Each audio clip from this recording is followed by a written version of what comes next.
Hey, here we go. 12th of the 9th, 2016, back on hammering that globe. Found a few friends on YouTube who are prepared to discuss this whole issue. Not finding too many people in the community who are prepared to.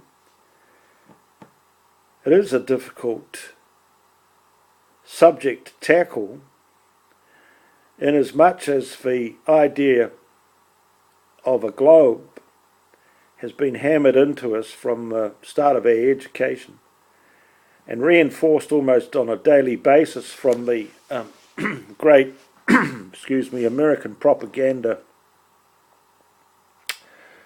Amazing how when I start doing these things I start sort of having problems with my throat. It's like the devil's trying to sort of make life difficult for me right now as I'm trying to achieve, a little step in the understanding of flat Earth that I've been living on all my life, and we all have.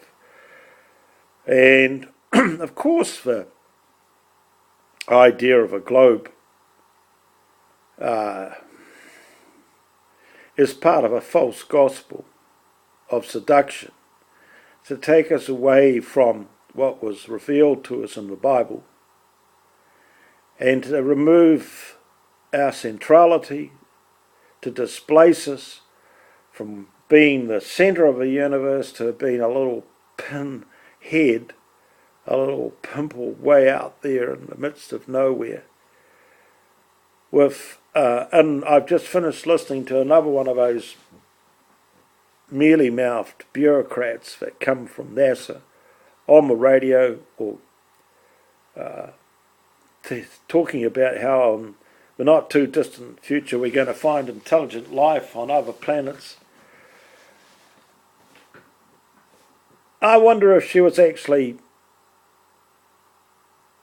I mean, I'm just astonished that they have the gall to do this, to join in this whole big lying enterprise, this enterprise of lies and deception.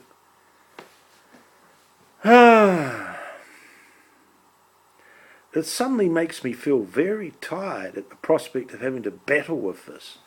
And of course it shouldn't be my battle. I mean, I give it over to the Lord to, I feel like Moses when he was asked to do a big job. It's impossible. Don't ask me to go and talk to a Pharaoh because I can't speak. And I don't know what to say. And this reason and that reason, Moses found every reason why he wasn't a suitable candidate. And God said, don't worry about not being able to speak. I'll send Aaron with you. He can talk. And I mean, that's kind of like, that's how I feel. It'd be nice to have someone to come here and talk about this issue, and I just prompt, yeah, listen to that. Do this. Think about that. But, oh no, I don't have an Aaron, I just have myself. Yeah. Anyway, I'm very grateful for the introduction to Robert Shortman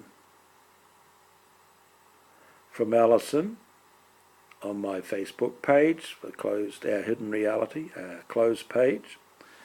I've had a couple of nice conversations with Robert, and hopefully we'll have a few more, God willing.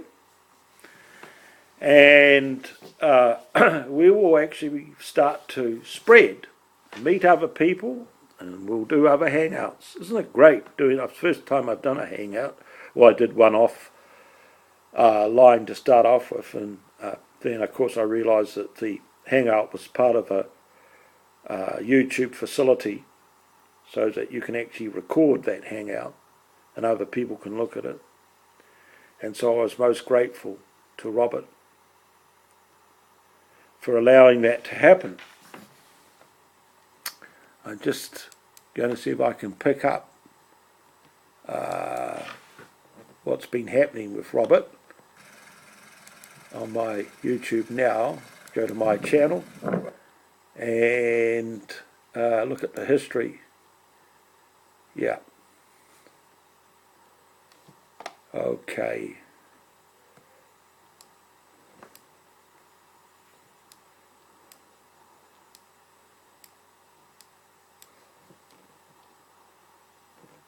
Doomweaver. 2 I 0 have not 0. actually been thinking about it as I was reading about it, whereas I might have been. Doomweaver. 2007. That's what that is.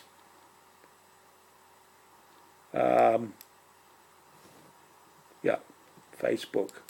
Go back there. What have you been doing, Robert?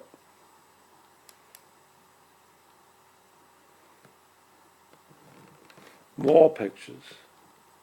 I take a lot of pictures of birds. I'll see if I can find him here. I think he's there.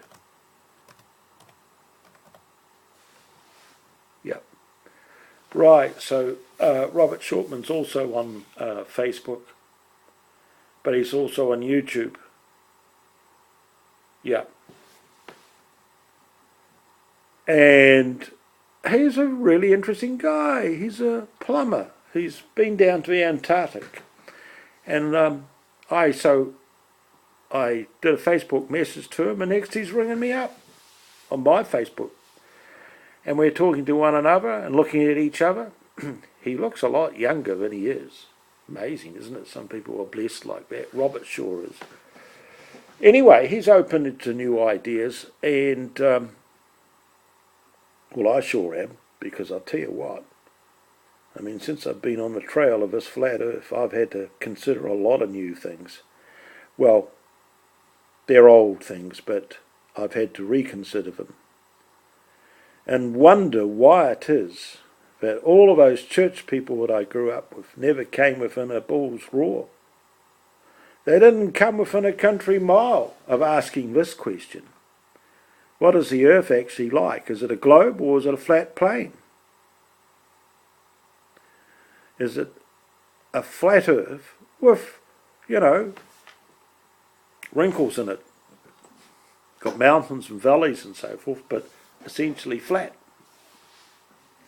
with a boundary.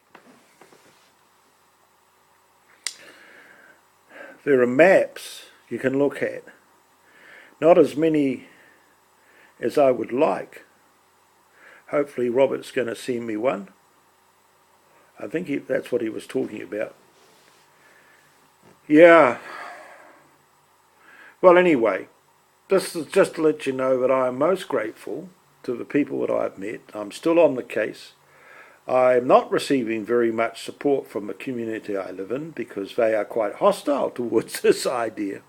But I am getting great support from my friends around the world. Sorry it has to be like this. You have to be a little bit, prepared to stand alone on these issues where you feel there are matters of principle. I'm not prepared to sort of engage in a conference where people want to just argue and dispute and all the rest of it. I am interested in people who have worked out that the globe is not the model. And as soon as you do that, of course, you're back being confronted with the God who is there. And he is not silent. He's spoken to us. He's spoken to us in the Bible from everything from the cosmos to man. So if you have been reaching those conclusions, similar conclusions to me, get in touch. I would love to hear from you, as I have been from some of the wonderful comments that have been made on my broadcast so far. But we need more people. And because there's safety in numbers, as I've discovered. Okay, until next time.